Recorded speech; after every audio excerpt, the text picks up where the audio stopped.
machine, a PVZ and a ZVZ for you tonight, which, of course, this series of competitions, which I absolutely love. I think it's just such a creative concept to pit everyone up against one another. We always root for these teams, but what happens if you did lock them into a room, took the gloves off, and let them just go crazy? Well, that's kind of what we're trying to find out right here with you guys tonight.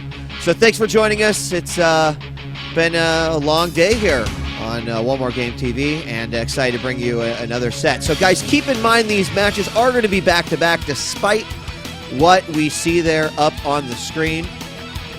And we're going to get started here in just a moment. If you're not familiar with the format, we got 2 matches for you each Sunday. These are best of 5 matches, and ultimately we'll crown the most evil genius. And our first game tonight is going to be, of course, EG.iNcontroL versus EG.IdrA. Hello, ladies and gentlemen. And I'm excited for our matchup here. As we get started in just a moment, we're going to be on Antigua, and the map selection is set prior to the competition beginning, or for each individual match. So tonight we're going to have Antigua, Shattered, Daybreak, Dual Sight, and Belshire. And we're going to get started here in just a moment. EG.iNcontroL and EG.IdrA. I know both these guys pretty well. They also happen to be co-hosts on the OMG TV program, of course, Inside the Game. And I've always wondered what it would be like to see these two battle it out. It's not like they haven't met before, but it's sort of an atmosphere like that where they could prepare with one another. I'm really curious to see exactly how it will play out. But I think on paper, on via the polls and stuff, the predictions, I gotta believe that it's going to be EG.IdrA who is going to have the edge. But that will never stop iNcontroL. Jeff is a great guy with amazing passion, and you can see the motivation behind all of his practice and what he puts into the game. And I think he's absolutely capable of, maybe not necessarily winning, but I got to imagine that Jeff can possibly take a game off of IdrA. So you guys can head on over to mostevil.evilgeniuses.net. There, they've got all sorts of cool activities that are associated with tonight's broadcast and the ongoing competition that's happening with Evil Geniuses. You can earn yourself coins via betting or via like predictions and kind of fantasy StarCraft, if you will, and a slew of great prizes that you can get from all the sponsors. Of course, big ups to Powered or to Beyond Gaming as well. I figured it was only appropriate to wear an Evil Geniuses t-shirt tonight, so I am wearing my I Love Bad Manners t-shirt.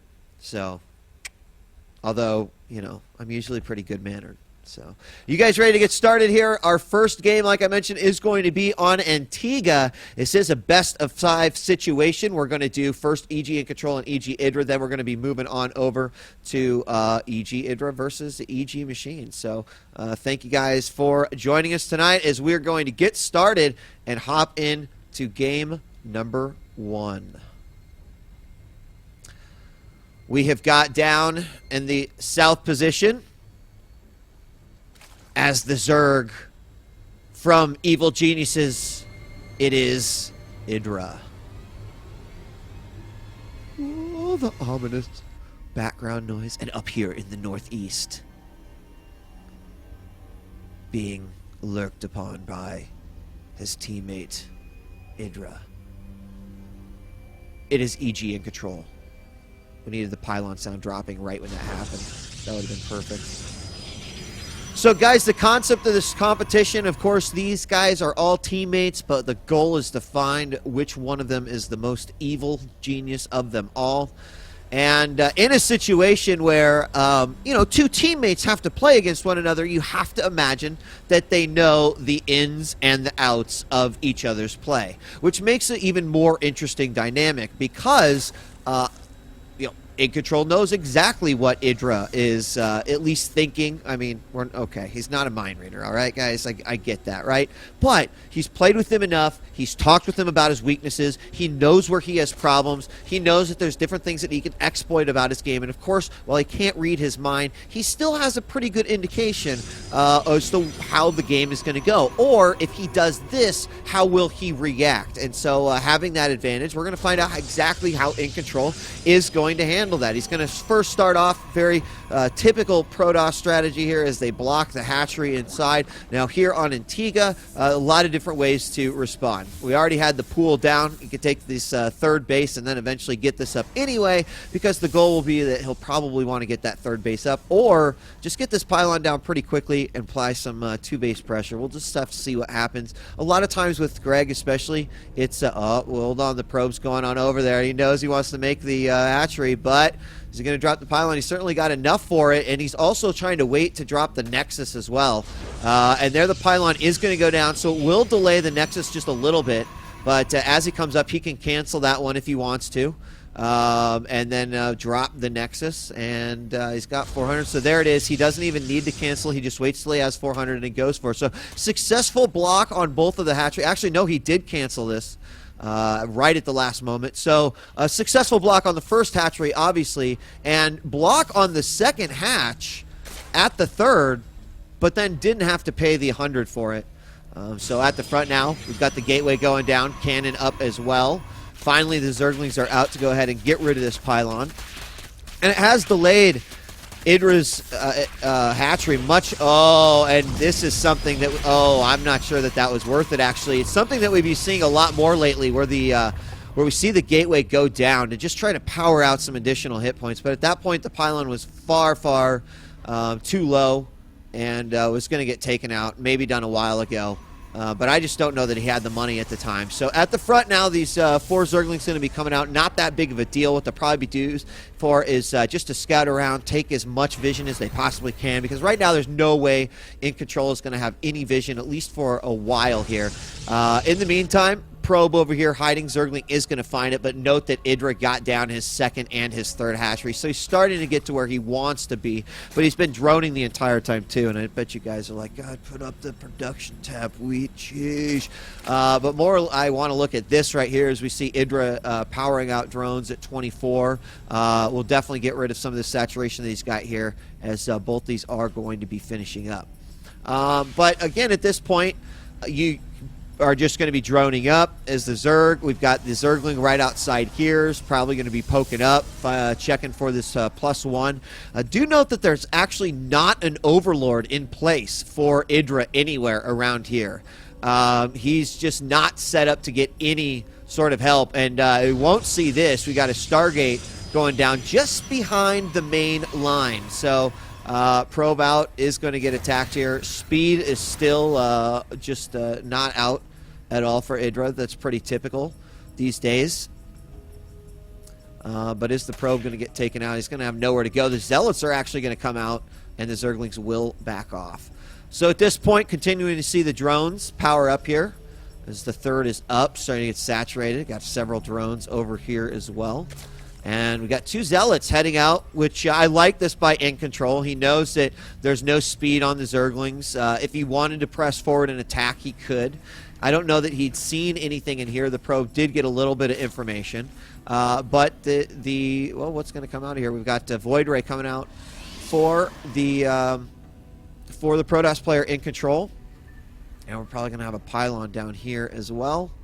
Or possibly just over here, but up front, and IdrA is checking for it. So, ooh, and he moves it just in time. That Zergling is going to find him. So, right now, it looks like, I mean, with one gate, well, I mean, I can't see really any pressure. We're going to have to see how many gateways EG.control is actually going to throw down. But right now, IdrA is getting to that point where, you know, he's trying to pull ahead. He's about to be 20 drones ahead of his opponent. We do now have first Void Ray out and the second one on the way. So do we have Spine going down and a Spore? I'm not sure that he saw any of that, but like I said, they've played against each other quite a bit. So that pylon did get taken out up here. A new one's going to be put up on the high ground. These Zerglings and these Zealots still duking it out right now. Speed is about halfway done. First Void Ray is going to be coming in. There's the one Queen there, and as the Spore Crawler pops up, it's going to be no damage done to either player. However, that Void Ray is going to charge up, and he'll go back in just a little bit more. What do we see up? We've got just more spores going down. The Roach Warrens there. The Evo Chamber. Here we got some Lings coming in. There's nothing blocking it. There's only one cannon there. Oh, and he had a perfect opportunity to run in there, but he does not. The Zerglings have to back off. Speed was not done yet. It's very unfortunate as well. We got some Zealots being warped in here by the back rocks with the Void Rays working on there as well. That will go down quickly by the time those start to charge up. There is just the single Spine Crawler there. Where are the Roaches? Yeah, we do have several Roaches out, so you should be able to handle the Zealots no problem. We have a few more coming in. It'll be the Void Rays that kind of turn out to be an issue here. They are going to lose their charge as they move in, and we've got the Roaches coming in from the back. The Zealots going to have to flank here. Excuse me, the Zerglings. But moving in, all the Queens have come down, so the Void Rays being eliminated here as a threat. However, the Zealots still continue to do a good amount of damage here. The Roaches won't have any problems cleaning these guys up, but they got rid of, well, I mean, in the grand scheme of things, really what was killed. I guess those Zealots didn't do much. Took out the back rocks. Oh, that transfusion? No. The Void Rays, though, in number as 3 come up. More Zealots being warped in from the back. He knows about the high ground pylon. Another Spore Crawler is going down. He's not uprooted this one, but this one's certainly going to fall as well. One in the back. Uh-oh, the Zealots coming in on the low ground. This is actually looking out to be a pretty nasty attack here, as there's no answer to the Void Rays at this point. What is coming out? More Spore Crawlers going down. There we got the Ling up on the high ground. They finally get rid of that pylon, so are we going to lose the hatchery? That's going to be the big question. He's going to go ahead and uproot these spores, bring them on over on the one Queen, hacks away. There are only 2 Void Rays here. Another one's going to drop. Is it going to go down? Oh, if he grabs it, I think he's going to be able to get it in between these 2 right here. No. Good control by EG.iNcontroL right here, keeping all those Void Rays alive in a situation. I mean, he hasn't killed the hatchery. Has he done enough damage? That's the big question. 72 to 42. You know, he lost a bunch of Zealots. We got expansion here at the X Gold base. EGRA's got quite a bit of army left. In fact, 67 is supply block. I mean, looking at it, good control or not, unfortunately, I think the macro just stayed in place. There wasn't really a whole lot of damage done. The only damage done were the Zealots in the middle. However, Void Rays coming back up through the middle. Already a couple of preemptive spores here just in case that might happen. One Void Ray almost falling, 17 shields and 1 HP. And they are looking for just an opportunity to do something. But EGRA has set himself up so nicely here with the Spore Crawler. He's got great defense. He's not even really worried about anti-air units. He's got, of course, the Spire. It's about ready to complete as it finishes up right there. A couple of Mortals coming out. And I'll tell you what, just EG.iNcontroL at this point is not going to have much to deal with the mutas at all. I mean, as long as the right number of mutas get out here, these Void Rays, 2 of them significantly damaged. We got 9, 10 mutas on the way, and I believe that should be enough, especially if they get in some sort of engagement that involves the Queens as well. Meanwhile, Lings up front know exactly what's going on with the upward composition of EG.iNcontroL. He is at 1-1 right now. The Roaches and the Lings just at +1 carapace. Ooh, this expansion is going to get discovered over here. And that's the one good thing that these Void Rays are going to be able to do at this point. You know, denying EGRA these sort of, you know, gimme expansions where you can just macro from them. And, oh, here come the mutas. The engagement's going to go pretty quick. No charge on those Void Rays. Just going to immediately target those down. They take out the 1. 2 of these are going to go down very, very quickly. And losing just 1, 2 mutas, possibly a 3rd right now. Not even going to worry about microing those back. He knows that the battle was won at the cost of a couple Mutalisks. We've got the Ling over here blocking the 3rd. And I have, I just have this feeling that EG.iNcontroL at this point probably knows that, all right, well, you know, my army is decent. It's not very good versus Muta right now. I'm having to reserve these stalkers to stay in the main in case something like this might happen where we see this attack going up. Drones migrating over to this 4th base here, putting the 5th one down as well, and EG.IdrA having just a phenomenal grasp here on this game, keeping his opponent on just 2 base and in control. You know, throwing down some gateways, so looking for some very solid pressure. But versus Protoss, we've started to see this very heavy mutalist play. Had an opportunity to work with EG Machine a little bit on exactly what is going on here. And this is even better because so much, I mean, not a whole lot of damage was done. So much defense was done by EG.IDrA that allowed him to macro, that at this point, I mean, the mutas are in a base trade situation are going to be able to have no problem. And that might be exactly what we're going to see going for here as more and more mutas are being added to the mix. Right now, these mutas are sitting at +1 carapace. Ooh, these stalkers getting stuck here in the back. But what we may see is some sort of a 2-pronged attack here as the mutas are going to go in. And a lot of cannons going up, so InControl was expecting this. His ground army still looking a little thin, but as he continues to add more and more stalkers, remember these guys are at 1-1. We've got +2 for both armor and weapons on the way. But this looks like such a brute force. If he catches them right here without all these stalkers, it's going to be absolutely horrible. And InControl moves out at a terrible time, although the force fields go down and stop a lot of these. These mutas are only contested by these stalkers that come in from the back. We're going to see all of those immortals just completely killed off, and at this point, the supply difference is immense. 200 supply to 68 supply as the mutas can go in and freely pick off the stalkers. However, an attempt to move right into the front, quickly knocking down these photon cannons, and this is going to be a quick, well, actually not a quick GG. We're about 18 minutes in. But game 1 is going to go to EG.IDrA here on Antigua. After some very specific pressure, there it is, GG. And EG.IDrA will take game number 1 on Antigua. And I just say, I mean, break it down a little bit. You know, the attack on the 3rd, he denied EG.IDra's 3rd quite a bit. And actually, I really have to go back to this screen just momentarily. Just take a look at a couple things. First off, the creep spread by EG.IDrA is just really, really phenomenal. He got all those extra bases up. And, you know, had that attack killed the 3rd and had it forced back a lot of pressure here, you know, there wasn't a whole lot of defense here at all. There were a couple, I believe there was a spine crawler. It had moved up. But this 3rd, I mean, the biggest damage was the rocks over here. The Zealots came in.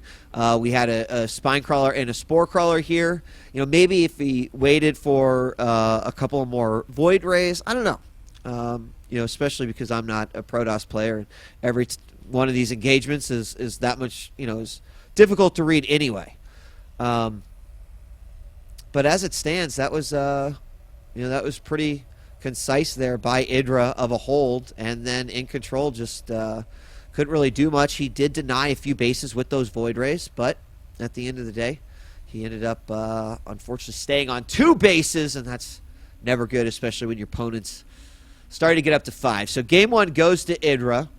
Now 1-0. We're going to be hopping into game 2 here in just a moment, but we're going to take a quick old commercial break, and when we return, we've got more Evil Geniuses Masters Cup coming at you. Don't go away.